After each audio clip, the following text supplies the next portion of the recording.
Análise de Chelsea versus Newcastle. Partida que terminou em 2-0 para o Newcastle com um gol de Bruno Guimarães e um gol de Sandro Tonali. Essa é uma partida que particularmente eu não esperava uma vitória do Chelsea, eu esperava no melhor dos cenários um empate, mas eu imaginei que na maior parte do tempo seria uma derrota mesmo. O Newcastle tem um futebol que é muito difícil de se enfrentar e principalmente ele é um excelente counter para a nossa ideia. O caos que o Newcastle coloca em campo é muito bom contra o que o Chelsea faz. Só que hoje foi um pouquinho diferente, tivemos mudanças na formação que fizeram que esse jogo fosse completamente maluco e aleatório, além da expulsão de Nicolas Jackson. Nesse vídeo eu vou te explicar o que aconteceu e por que esse jogo foi tão maluco. Pra quem não me conhece, eu sou o Corvo, apresentador desse canal. Seja muito bem-vindo ao Plano Blues. O Newcastle, normalmente, ele é um time muito agressivo, cara. Ele é um time que sabe criar um caos absoluto. Você nunca sabe quem vai parar na cara do gol. Pode ser o lateral, pode ser os meias, pode ser um dos atacantes. É muito aleatório. Inclusive, é difícil de prever os padrões deles, porque esses jogadores estão preparados pra isso, eles são treinados pra fazer esse tipo de jogo que surpreende na maior parte do tempo. E é por isso que é difícil você ter controle do jogo contra o Newcastle. O normal é que você tenha a posse, mas não o controle do jogo. Quem tem o controle das ações do jogo na maior parte do tempo é o Newcastle. Você joga no ritmo deles, tirando as raras exceções quando eles enfrentam o City de Guardiola, pelo menos os das outras temporadas. Nessa nem tanto. Basicamente o Newcastle ele não é um desafio pro Chelsea, ele é um desafio pra todo mundo. Eu falo isso aqui porque tem vezes que eu falo de alguns clubes aqui, eu elogio alguns clubes, tem gente que vem retrucar, falar que não é assim. Só que é assim exatamente que funciona. Tem clubes que eles são característicos na Premier League e que eles são desafio pra todo mundo e não tem muito como você questionar isso. O Newcastle hoje fez algo que eu não esperava. Eu esperava realmente uma formação diferente em campo? Não esperava. Eu esperava ver um time mais retrancado? De jeito nenhum, cara. Eu pensei que o Newcastle ia tentar ganhar explorando a nossa defesa, mas não. Ele não fez isso. Ele não quis ir pra um jogo tão físico, né? A fisicalidade ficou mais no meio de campo e eles conseguiram se sair bem. Você via um claro padrão ali na linha de defesa que era extremamente denso, né? Um padrão de 5-4-1 na maior parte do tempo, até porque a formação foi um 3-4-2-1. Então é uma formação que normalmente eles não utilizam, cara. Uma formação que foge um pouquinho do padrão do que eles estavam utilizando anteriormente. O Chelsea eu vi um padrão um pouquinho fora do comum ali no meio de campo, né? Dá pra ver um claro 2-3-4-1, né? Com Cucurella e Caicedo se juntando ao meio de campo, quase que ao mesmo tempo, mas Cucurella é mais numa linha mais alta da zaga do que necessariamente tanto no meio de campo, mas dá pra ver uma clara linha de 3 no meio de campo que se formava. Às vezes essa linha de 3 era um 3-3-3-1, também com a presença de Enzo Fernandes mais baixo, mas você via muitas das vezes a presença de Lavia e Caicedo ali naquele meio de campo e às vezes juntava esse terceiro jogador ali. Foi um padrão que a gente viu no jogo inteiro, talvez por causa da expulsão de Nicolas Jackson, talvez também porque foi um plano do treinador, mas a gente viu uma agressividade muito grande do Chelsea, cara. As linhas subiram muito, o Chelsea estava pressionando bastante. E foi no melhor momento do jogo, né, onde a gente começou a criar algo interessante, começou a realmente dar volume e empurrar o cara pra trás, parecendo que a gente ia fazer o gol. O nosso jogador, nosso querido Nicolas Jackson, chegou lá e deu uma cotovelada na cara do jogador, um sorvete de osso na cara do jogador adversário e tomou um cartão vermelho. Quando eu vi o lance pela primeira vez, eu não notei que ele tinha feito aquilo de propósito. Quando saiu o replay eu vi, isso aqui é de propósito, ele vai tomar vermelho. O narrador tava falando o contrário, mas no primeiro replay eu notei, isso aqui é vermelho, cara. Não tem como ele justificar o porquê que ele olha pro jogador, vai lá e dá uma cotovelada sem disputar a bola. Não faz sentido nenhum. Foi um dos vermelhos mais merecidos que eu já vi e foi um vermelho direto. Ele não vai participar dos próximos jogos, então a gente perde ele até o fim da temporada. Isso é muito ruim, né? Porque a gente tá em jogos decisivos, a gente não tem camisa 9. O nosso 9 tá lesionado, né? Que era Mark Gill. Pode ser a segunda opção pra ele, que tava começando a ganhar alguma moral e ia ganhar oportunidades na Premier League, mas acabou se lesionando. E por isso a gente tá sem 9 agora. E a gente precisando desse jogador, ele vai lá e faz isso. O que é muito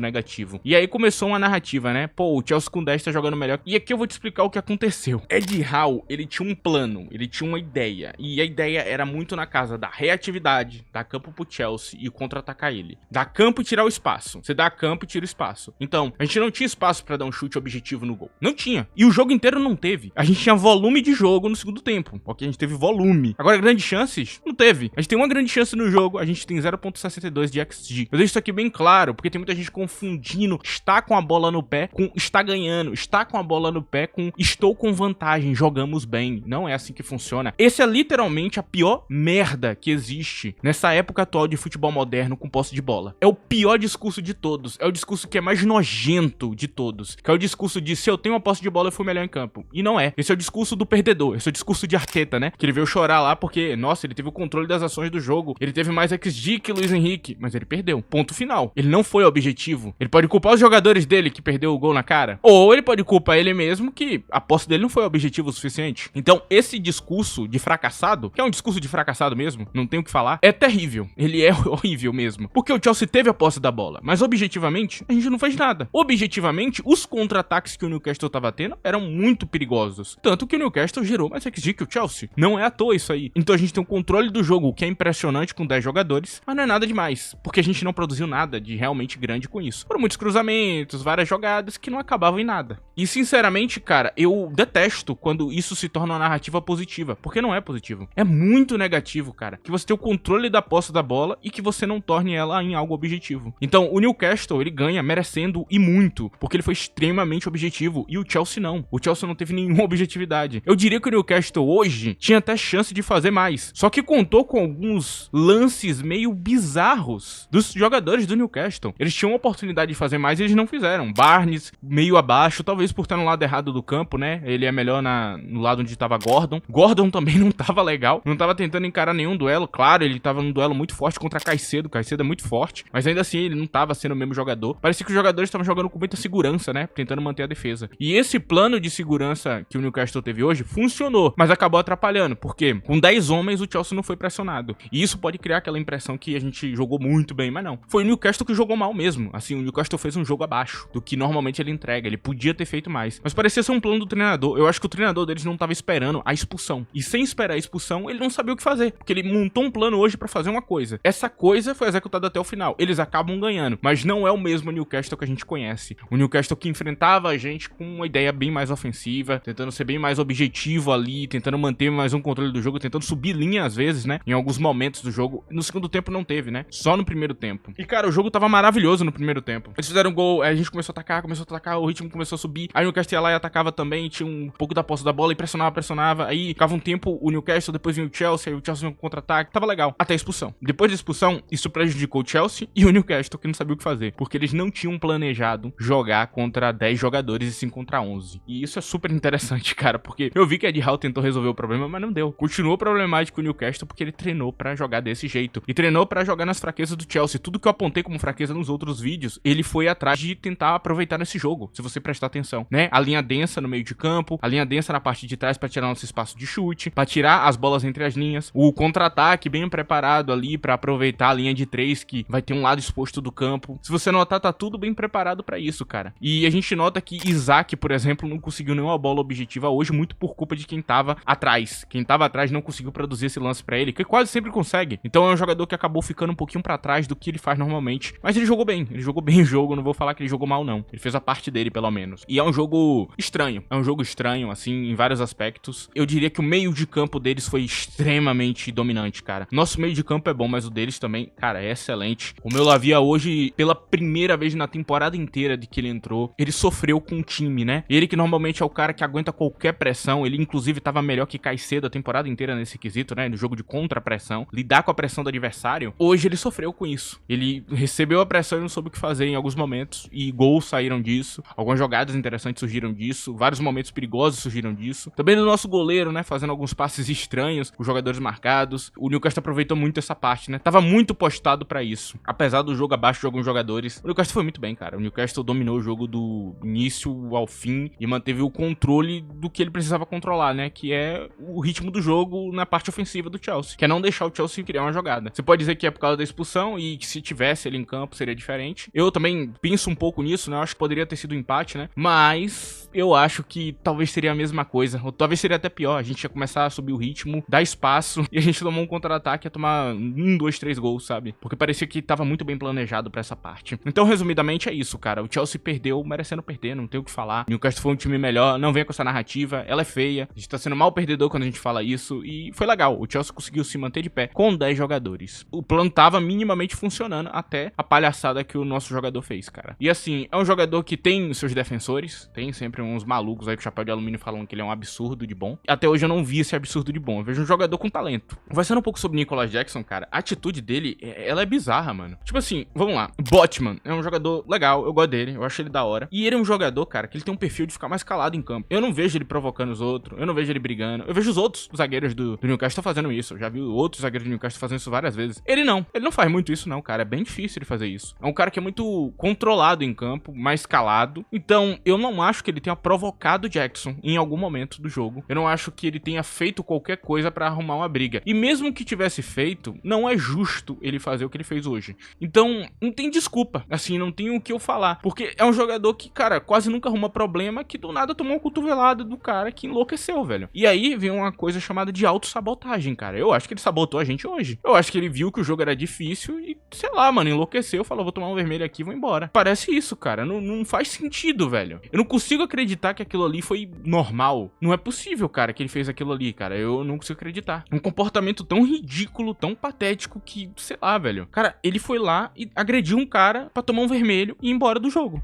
Foi isso que eu vi. Um cara se ausentando do jogo de propósito. Porque não tinha nada. Não tinha empurrão, não tinha briga, não tinha gesticulação verbal, não tinha nada. Até então não tava rolando uma trocação assim, sabe? De xingamentos entre os dois jogadores, nada. Ele simplesmente chegou do nada e deu uma cotovelada no cara. E não tem como falar que foi sem querer, que ele tava... Não, foi de propósito. Ele pegou o cotovelo dele e meteu na cara do maluco. E foda-se. Eu não sei o que te dizer, cara. Assim, eu não sei o que te dizer. Tem defensores desse jogador e a maioria deles parece um bando de idiota. Assim, não tem muito o que falar, cara. Você vai olhar, são pessoas que não entendem nada do que estão falando. Cara, fica cada vez pior, velho. Porque olha o comportamento desse cara, velho. De novo. Não basta se ausentar dos jogos. Agora ele se ausentou de vez, né? Que chegou e tomou um vermelho logo. É um time de Big Six. Não pode ter um jogador com comportamento desse. De jeito nenhum. A não ser que ele compense em outra parte, né? Que ele seja um cara brigão, mas, pô, isso é uma máquina de gols. Enfim, cara. E agora a gente vai falar de quem jogou mal e quem jogou bem. Antes eu vou pedir pra você que não esqueça de deixar o like nesse vídeo. Se possível também, usa a opção de hype aí que tem na aba de comentários. Dá um hype gratuito aí, se você tiver no smartphone. E faz esse vídeo chegar a mais pessoas. Agradeço a presença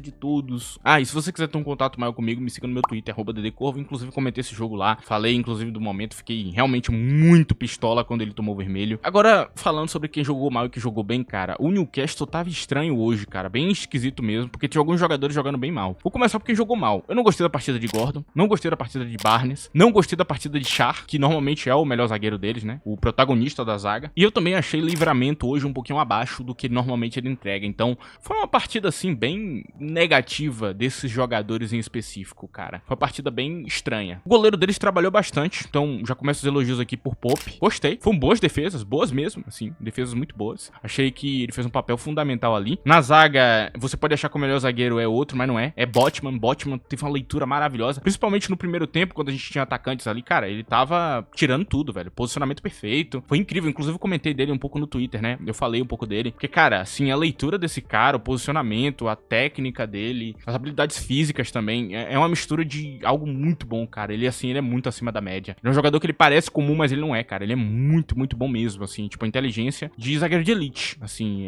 tá acima de muito jogador que é hypado, né? Por exemplo, eu acho ele melhor que o Mark Guerre, com toda certeza, cara. É muita qualidade que esse jogador tem. É incrível, assim, cara, a leitura dele às vezes me assusta, velho, porque realmente ele tava em tudo, todos os lances. Gostei de Burn fisicamente. Fisicamente ele tá muito presente em todos os lances, então eu elogio também o zagueiro aqui. E a dupla de meio de campo, cara, que pra mim foram os melhores, assim, em campo. Tonali e Bruno Guimarães. Principalmente Tonali, pra mim ele é o MVP do jogo. Tonali foi muito bem, não só no gol, em várias jogadas, várias roubadas de bola, muito presente em campo, fez um papel, assim, incrível. E seguido dele foi Guimarães, que fez um jogaço, assim. Eu não tenho o que falar pra vocês, eu não tenho como mensurar pra vocês o jogo dele, cara. Foi incrível, assim. Vários momentos, assim, ele saindo da pressão. Bruno Guimarães não deve nada à nossa dupla de meio de campo. Nada. Ele não tá nem um pouco atrás. Na verdade, eu diria que ele tá um pouco na frente de algum dos nossos meio-campistas em vários aspectos do jogo, principalmente fisicamente, cara. Cara, o jogo de contrapressão dele, a inteligência dele pra sair no meio de vários jogadores é um negócio, assim, lindo de ver. E o gol foi um pouco cagado, né? Foi o desvio ali, mas ele tava ensaiando aquele gol já há muito tempo, foi merecido. E tem uma piada lá na gringa com o Bruno, que é basicamente sobre o fato dele comemorar muito quando ele faz um gol, né? Que ele faz várias comemorações diferentes. Ele fez hoje, né? Vai ter meme, provavelmente, porque a galera fica zoando muito isso. Que ele faz 2, 3, 5, 6, 7 comemorações diferentes. Pulou ali no coisa, abraçou a torcida, depois levantou a bandeira, depois fez uma palhaçada. Cara, foi muita comemoração, velho. Toda vez que faz um gol, ele enlouquece, velho. É legal, eu acho da hora isso aí, cara. É divertido esse tipo de coisa. Enfim, velho, e é isso. O Newcastle mereceu ganhar. Ponto final, os jogadores dele, inclusive, saíram melhor. Agora que a gente vai falar de quem jogou mal e bem, você vai entender o porquê, né? Bom, e agora eu vou falar quem jogou bem no Chelsea em primeiro lugar, né? Pra não sair com uma pedrada. Gostei de Reece James vindo do banco. Achei muito legal a produção dele. dele, ele tentou vários lances interessantes, arriscou muito e quase fez gol. Gostei de Enzo Fernandes, muito bem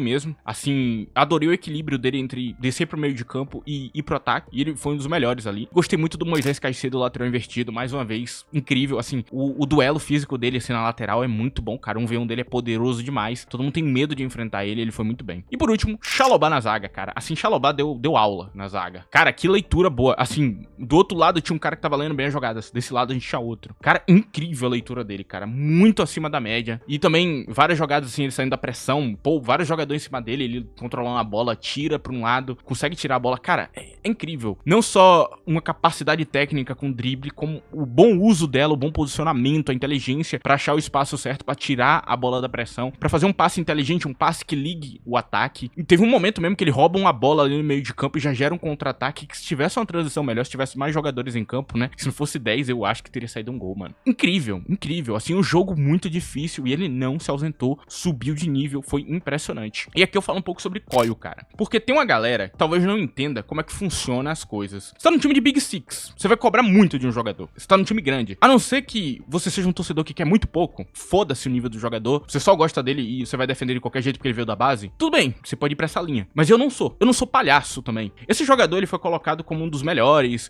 prospectos, ele é incrível e tudo mais, ali no nível de Vardiol. Tá faltando entregar. Tá faltando entregar muito, inclusive. Eu não vou começar a falar de Coil mais com muita paciência não, cara. Agora eu vou pegar pesado com ele daqui pra frente. Chega! Ele não tá jogando mal, mas eu volto a repetir, ele é o jogador que deveria valer 100 milhões de euros. Ele é o talento jovem. Ele precisa entregar mais. Eu não ligo que ele tem 22 anos de idade. Eu tô cagando. O status dele não tem paciência pra isso. Você quer saber uma coisa muito interessante? Bastoni e Nico Schlotterbeck com essa idade já jogavam muito melhor que ele. E eles são os zagueiros de 100 milhões de euros lá que custam muito, que são incríveis. Se a gente quiser dar esse status pra ele de grande jogador, de talento da base que vai ser incrível, o novo talento da Inglaterra, ele precisa entregar em campo. E ele precisava ser esse cara de Chalobah que não vale nada, que todo mundo diz que é lixo. Tá sendo. Eu vou parar por aqui. Você devia estar cobrando mais dele. Ele é o nosso talento grande da base. Tá faltando entregar. Cadê a criatividade, meu amigo? Cadê o jogo cerebral? Você precisa ser o cerebro do time. Cadê aquela vontade que você tinha com o Roberto De Zerbi, cara? Que ele tinha quando ele tava no Brighton. Que ele fazia, né? Um jogo muito pensado, assim, inteligente. Se a gente estivesse falando do Fulham, aí eu poderia dizer, pô, ele é muito bom pro Fulham.